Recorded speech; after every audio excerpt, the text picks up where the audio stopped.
Hey everyone, and welcome back to Joey's Retro Newscast, and boy do I have a show for you today. Steam on Winlator is apparently finally working, which is great. I have a new Galaxy Fold 7, and you don't. You can't really see it, I guess. It's supposed to be blue. You would notice it's blue. It's not black or gray, it's blue. It's a cool phone. The OneXSugar went up for pre-orders and pricing, so we'll talk about that. Anbernic has lost their mind when it comes to pricing. And Powkiddy isn't actually dead, despite all the contrary rumors. We'll talk about everything today. Fair warning, there is a bit of Joey commentary in today's video, so if you are not here for my opinions on some things, then this might not be the video for you. And I guess you could go take up knitting or something. I don't know, something a little bit more calming. But if you like my takes or you like to hear my thoughts on some things, then you'll hear a bit more of me today because there are some things I want to talk about. Before all of that, Red Viper version 1 is out now for the 3DS. And Red Viper, for those that don't know, is a Virtual Boy emulator, only available on the 3DS. And according to a lot of people, I have not yet tried it, but it is apparently the best way to play Virtual Boy games. This full update has an absolute ton, which makes sense because it's a major release. It is a 1.0, and it is a full release. So for those of you that have a 3DS, you should check this out. My experience with a Virtual Boy is going into Blockbuster one day, and it was there, and you tried it out for 5 minutes, and it was something like red and black. I forget what it was, but this was so long ago. I don't even remember any of it, so I might have to try this out. Now, I've been reporting on Ymir, the Sega Saturn emulator, for months now, and we have a new update with a ton of compatibility fixes, Tate mode support, and a whole bunch more. They have full charts of tested games and everything. I had absolutely no idea that the Sega Saturn has about 2,400 games. I didn't even fact check that. I'm just trusting them, but that sounds absurd to me for the Sega Saturn. I'm actually pretty happy that a lot of work is being done into a Sega Saturn emulator as opposed to a Switch emulator. So this is super cool, and I've been seeing a lot of good praise from people that have been using this. If you do want to help out the dev, they are looking for people to help out with compatibility testing on games. So that's how you can give back if you want to. I reported on Winlator 10 a few weeks ago, and then they did a hotfix with 10.1. In that hotfix was a fix to get Steam to actually start working. And people are testing it. People are playing games. Apparently, downloads work, installed games work, all of that fun stuff, Steam Cloud, Steam Link, even Steam Saves.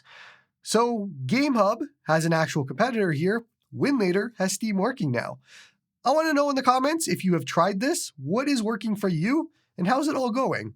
Question of the week. Okay, and this obviously is going to be Fold 7 related because I'm a terrible person and I like to waste my money on things like this. I have a nice, beautiful Fold 7 and I am so happy with it. This is actually really cool. I've been waiting 7 generations for a Fold 7. I knew I wanted one 7 generations ago, and I kept waiting and waiting and waiting and waiting. And then this year was the year where I was like, it is time. It is now time. So, long story short, question of the week. I was waiting and staring out my window for that Purelator truck to arrive the entire day, getting no work done, all that sort of thing. What is the last thing, device, whatever, that you did that for? Maybe you're not as young-hearted as I am at 36 years old waiting for a Purelator truck. But for those of you that are, what is the last exciting delivery that you waited and waited and waited for, and then just ran down to the Purelator guy, shook hands, and grabbed your Fold 7 or whatever it was? Let me know in the comments. This is breaking news, but GPD is sharing that the Win 5 is going to make its debut at China Joy 2025, which I assume is some sort of conference. Again, this is breaking news. I didn't have a chance to look all of this up. Now, for those of you that don't remember what the Win 5 is, the Win 5 is actually using the new AI Max Plus 395 processor, the same one in the ROG Flow Z13 that I reviewed a few weeks back, or months ago, I guess at this point. This is pretty big news. This is a big processor. This is a lot of power in a device like this. So there's a lot that I am very curious about. the cooling, thermals, what TDP, all of it. Now, you'll remember that this was leaked a few weeks ago. We talked about it, and it looks like they might be going away with the slide-out keyboard or the slide-up keyboard display, whatever it is, which for me is a great thing because I never liked it on the Win 4, and this actually makes me happy. Now, another thing that you might remember, or you might notice in this video, is the screen looks bigger than the 6-inch that was on the Win 4. So it seems like they might be going with a 7-inch screen here, which also is a good thing to me. I don't mind 6 or 7-inch. It's the same idea. I have a One X Fly. It is good size. So if they're doing a 7-inch, it's good. Honestly, I'm excited to see what comes out of ChinaJoy 2025 and what we'll learn about the Win 5, because this is a very exciting processor and it should make a lot of people excited. Remember XU Retro from last week and their lineup of devices? Well, here is a look at their upcoming XU20 V32. Reminder, this has the all-winner A133P processor, 2 GB of RAM, Android with the Dawn launcher, touchscreen, and Wi-Fi. Oh, and it has the same screen as the TrimUI brick, the 1024 by 768 4x3. My mind instantly went to the RG280V from Anbernic, just bigger. And yeah, I mean, if it is going to be a 280V, but bigger, I am very much down for that. Now, personally, I would have shrunk it. I would have shrunk the bezels, made the screen a little bit tighter, made it smaller, all that sort of thing, because I love the 280V. I love the size of it, all of that. But there is a market here for devices like this. I like this. This looks pretty cool. I'm interested in it. I am wondering if it's going to be good. That is my hope. I like that they're using a big D-pad and buttons. That is exactly what you should be doing. And yeah, XU Retro, Magic X, these are the companies, Magmi Air X, I guess. These are the companies that are coming out in 2025, swinging and taking shots. I like it. The OneXSugar went up for pre-orders a few days ago, and it starts at $599 for the 16GB 512GB version.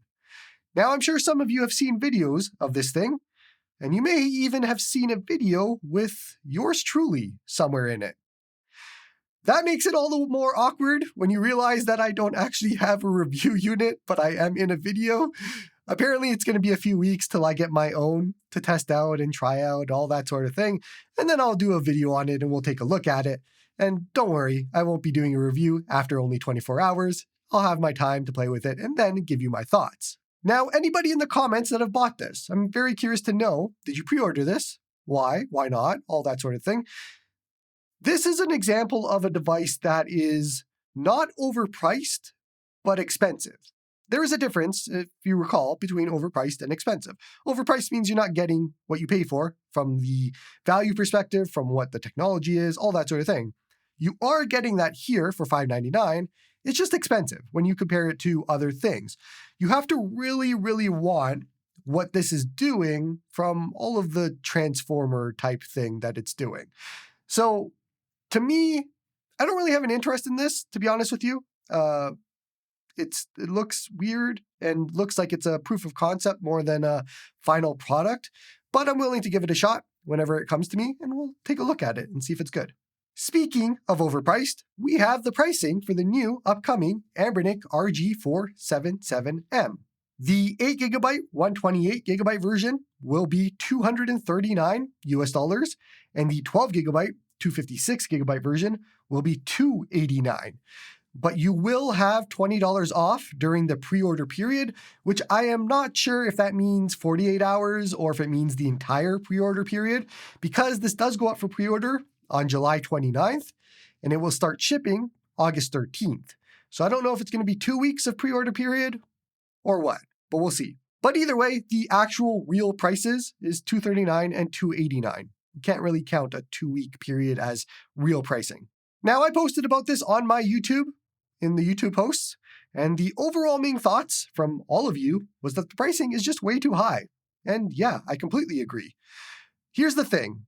The Odin 2 with a Snapdragon 8 Gen 2 came out almost 2 years ago for $299, and it is a year and a half or almost 2 years later, And now we're seeing this for $289. And you could even have gotten if you want to scrap all of that and you want to use the $20 early pre-order coupon, the Odin 2 base was $242 for early bird users. I remember because I bought it at that. So yeah, no, there is no world this makes sense because the Odin 2 was $299 and that has a Snapdragon 8 Gen 2. It has better everything than the Anbernic. The Portal right now is $339. You are going to tell me that you're not going to spend $50 more for a Portal over this? Okay. But let's go further. The Retroid Pocket Flip 2, the Retroid Pocket Mini, the Retroid Pocket 5 are all cheaper than this, even with the coupon. And those have better Wi-Fi. They perform better. They have better support in Snapdragon. They have a better Android OS. They have analog triggers and really better everything. I could keep going. I mean, the benefits of the Anbernic is the 4x3 120 hertz screen, but 120 hertz is great for input latency and input lag. Don't get me wrong, but you can't use that 120 hertz for really anything else. BFI on Android, it's not great. My opinion, it isn't. I don't like it. So what are you using that 120 hertz for? You can't stream on the device because, number one, GeForce Now doesn't work on Android software. Number two, the Wi-Fi that they include, the actual Wi-Fi chips, are real bad in Android devices or Anbernic devices. So where is the actual value here at $289 or $239? I guess the only other option is metal, but you have to really want metal for that to be a value add that you're going to spend this amount of money and get a downgrade over the other options that exist already. A lot of people are probably going to point to the Dimensity 8300 as a selling point, but that's a negative, not a selling point to me, at least. I'm a Snapdragon person because why would I spend more for less? Snapdragon has so many more benefits than Dimensity on these gaming handhelds, so it doesn't really make sense. There is a lot going against the Anbernic RG477M. This might sound like a pretty negative take overall, and I'm not going to apologize this time. It is a pretty negative take. I don't know if I'll buy one. Maybe. We'll see. Again, I've been surprised before by devices that I just doesn't make sense, and then you get it. But from what I've seen, the only people defending this are people that are collectors. They are people that buy all Anbernics. They buy all handhelds. And so the pricing doesn't matter to them because they would buy it anyway. But for everybody else, as you can see in my YouTube comments, for the normal people of the world, none of this makes sense from a pricing perspective. In other news, we have a Powkiddy update. They are actually not dead. They have just been sleeping. That's what parents tell their kids when they want to lie to them. Apparently, they are reviewing what devices they're going to be putting out, and they want to get away from including ROMs, but they do still exist. I will say, both of those things, if true, are good ideas from Powkiddy. They definitely should get away from ROMs, and they definitely should be reviewing what types of devices they put out, as well as what they put in those devices, because so many of their devices would have lasted longer if they just included Wi-Fi. Like it's such a little thing, Wi-Fi, Bluetooth, HDMI, that sort of thing. Like, what is that, $5 maybe max? This is like going back to Anbernic and how they don't include USB-C charging for $1. Just do it and your devices will last longer. You'll get a better community out of them, all of it. Because if we look at their last few releases from Powkiddy, it was the V20 and V90S. Both have probably the worst operating system that I've ever seen. But if you had Wi-Fi with that operating system, it opens up a lot more of it so that you can use it properly.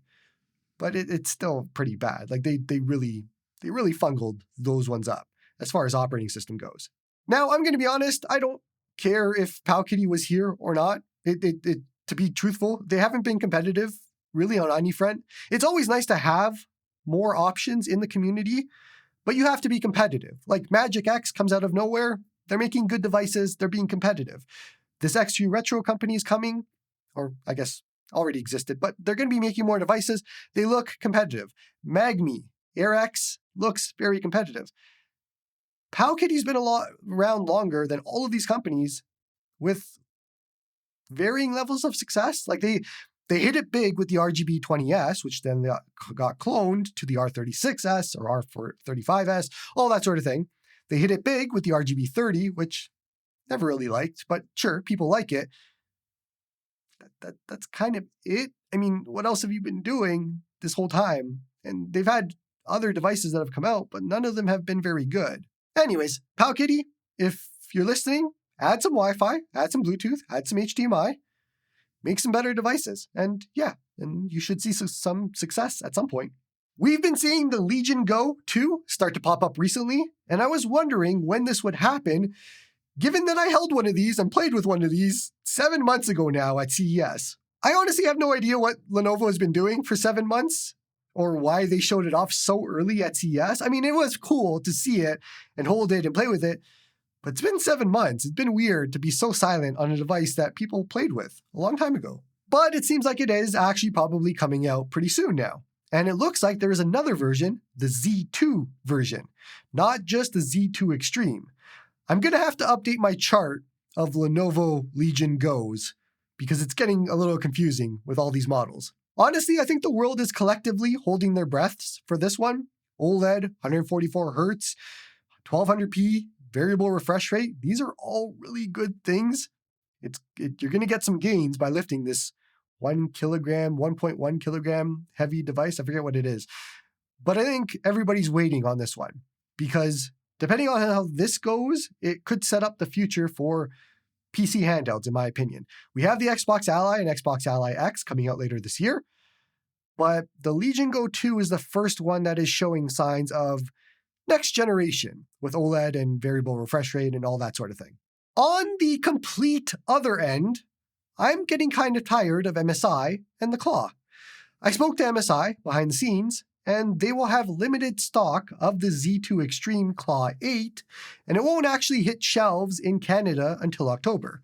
I believe the limited stock means for Canada only, but if you go and look back at their previous releases of the Claw, all of them have been limited stock. It took months for you to be able to get a Claw 8. So yeah, it's currently July, and it has already released the Z2 Extreme version in parts of the world. By the time October comes around, the Lenovo Legion Go 2 would probably be out or shipping. The Xbox Ally and Xbox Ally X will likely be either out or shipping. So I don't understand MSI's strategy here with each release of the Claw. It seems like they send these out to die, and they aren't terrible by any stretch of the imagination. A lot of people would like these devices. I'm not a big fan of them because of the size and how heavy they are, but people would like these devices, especially a Z2 Extreme Claw 8. But whatever MSI is doing is bungling all of these launches, and it's a very weird thing to see. As somebody who was wanting to cover the Z2 Extreme compared to the HX370s that I have in my house, it's kind of disappointing, but disappointing has been the word I would use when it comes to the Claws. Last week, we talked about payment processors now getting a say in what Steam games stay on Steam. Turns out, Valve is saying that the payment processors pressured them into doing this. I would actually be shocked to learn that Valve themselves could be strong-armed into anything by anybody. Like, I get it. Payment processors, very big, obviously. But Valve is no small company when it comes to the amount of payments that they process. So this is a weird one, but whatever is happening behind the scenes, they are playing ball with the payment processors, and this should be on everybody's radar. You could look at this and be like, they're only getting rid of games that are incest-related, really bad, all that sort of thing. But that's now. It's a slippery slope. What happens next? And guess what? It is already happening. itch.io has put out a statement that they have de-indexed all not safe for work content from their browse and search pages. And all of this is again because of the payment processors. They say it started because of a title called No Mercy, which from the name, I'm going to guess it is really bad. But now they've just gone ahead and took away all of their not safe for work games. And how long until a Witcher 3 is affected by this for having not safe for work content inside of it? How long until Cyberpunk is affected by this? And you might be thinking, well, no, those are massive games. That would never happen, Joey. But it's a slippery slope. It's already happening with Steam. It's happening with itch. What's next and who's next if everybody keeps, what is it, kowtowing, bowing, whatever, I forget what the word. Whatever happens if you keep bowing down to these payment processors in every way, because this is what's going to happen. So yeah, I don't want Visa or MasterCard or anybody telling me what I can and can't buy, and it seems like right now, Steam and Itch are dealing with this. So we should be fighting back on this one. That's everything this week. No newscast questions this week, so send them in if you want to. Otherwise, I appreciate you all for watching, and that's all from me, Rough and Ready, California.